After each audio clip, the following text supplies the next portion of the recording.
Wali Kota Lubuk Linggau, Haji Rahmat Hidayat, berencana melakukan penataan ulang pasar tradisional di kota tersebut.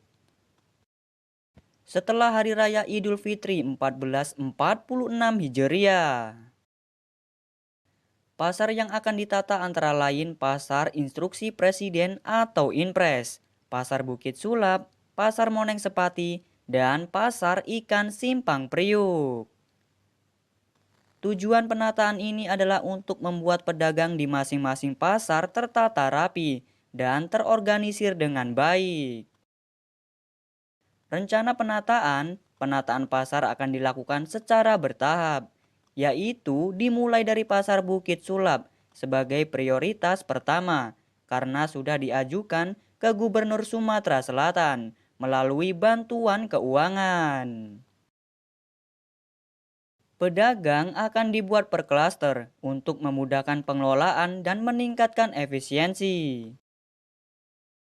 Lalu, upaya untuk mengatasi pungli. Pemkot Lubuk Linggau akan berkoordinasi dengan pihak kepolisian dan TNI untuk membentuk tim khusus pungli. Tujuannya adalah untuk menghilangkan praktik pungli di pasar dan memastikan bahwa penarikan retribusi hanya dilakukan secara resmi oleh Pemkot Lubuk Linggau. Retribusi pasar diharapkan tidak memberatkan pedagang.